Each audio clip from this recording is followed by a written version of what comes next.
Shalom, salam sejahtera untuk kita semua, umat Tuhan dimanapun berada.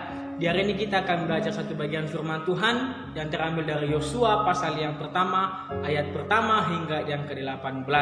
Saudaraku dan saudaraku yang terkasih dalam nama Tuhan kita Yesus Kristus, pada hari ini kita akan belajar dari nats yang menjelaskan mengenai panggilan Yosua kepada Tuhan.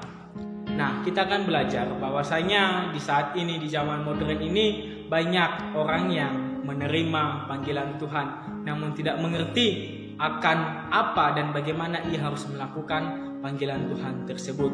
Dalam teks pasal 1 ini dijelaskan mengenai panggilan Allah kepada Yosua. Bagaimana Allah memanggil Yosua, menguatkan Yosua, memberikan kepada Yosua apa yang harus ia lakukan. Di ayat pertama hingga 18 sangat jelas akan dijelaskan bagaimana Tuhan mempersiapkan, menguatkan hatinya Yosua untuk dapat teguh dan berhati-hati dalam melaksanakan panggilan Tuhan. Dua hal poin penting yang akan kita belajar dalam firman Tuhan pada hari ini. Yang pertama, kuatkan dan teguhkanlah hatimu. Di dalam teks sudah dijelaskan beberapa kali Tuhan mengatakan kepada Yosua, kuatkan dan teguhkanlah hatimu. Artinya apa? Bahwasanya yang akan dijalani oleh Yosua ini bukan hal yang mudah, karena ia memimpin bangsa Israel yang kehidupannya tegar tengkuk. Namun Allah tidak bosan-bosannya, tidak putus-putusnya selalu mengingatkan Yosua agar mempunyai hati yang kuat dan kehidupan pola pemikiran yang bijaksana. Kuatkan dan teguhkanlah hatimu. Di saat ini kita sering sekali mengandalkan diri kita sendiri dalam melakukan segala sesuatu. Mengandalkan diri kita dalam melaksanakan sebuah tugas dan tanggung jawab tanpa melihat saya mampu karena siapa. Kita belajar kita mampu karena Allah.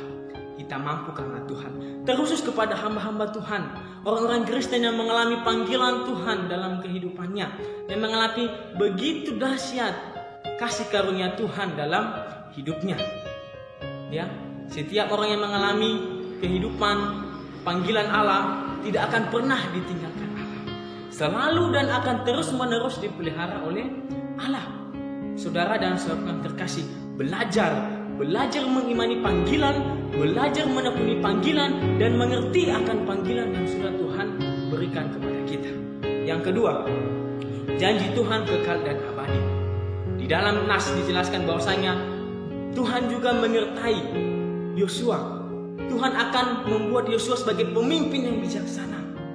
Ya, Tuhan akan memberkati Yosua, memberikan keselamatan bagi Yosua jika ia melaksanakan tugasnya dengan baik.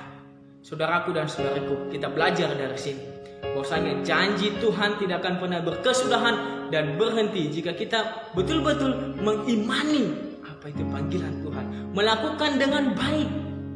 Tujuan kita dalam memahami panggilan Tuhan apa? Apakah untuk sebuah kemegahan dalam diri kita? Tidak. Tapi untuk menjadi berkat dan memberitakan kebenaran firman Tuhan, memberitakan Injil bagi banyak orang agar kita bisa menjadi berkat dan terang dunia.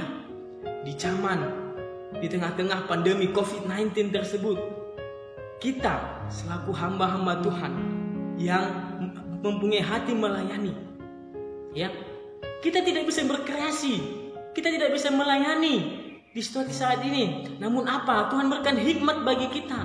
Gunakan media yang sudah disediakan. Gunakan fasilitas yang ada saat ini untuk dapat menjangkau mereka, membina mereka. Ya, panggilan Tuhan dalam hidup kita tidak pernah sia-sia. Setiap kita yang dipanggil Tuhan tidak akan dibiarkan Tuhan menderita. Tuhan akan ada bagi kita, dan janji Tuhan untuk memberkati kita akan ada selama-lamanya. Saudara-saudariku, belajarlah dengan tekun. Tekunilah kebenaran firman Tuhan. Tekunilah kehidupan untuk dapat mengubah hidupmu. Sungguh-sungguh persembahkan hidupmu kepada Tuhan. Layani Dia, puji namanya, muliakan namanya, serukan namanya di lingkungan sekitar Anda, sehingga bisa menjadi berkat bagi banyak orang dan bukan menjadi berkat bagi diri kita sendiri. Bahkan kita bisa menyelamatkan orang untuk memberitakan kebenaran firman Tuhan, menjadikan ini sebagai sarana kita untuk dapat mengabarkan kabar baik bagi mereka. Terima kasih saudara-saudara yang terkasih, kiranya renungan kita di hari ini mengubah pola pikir kita dalam sudut pandang kita mengenai panggilan kita yang selama ini kita jalani selaku hamba-hamba Tuhan maupun anak-anak Allah. Dalam nama Tuhan Yesus kita akan tutup renungan ini. Tuhan Yesus memberkati.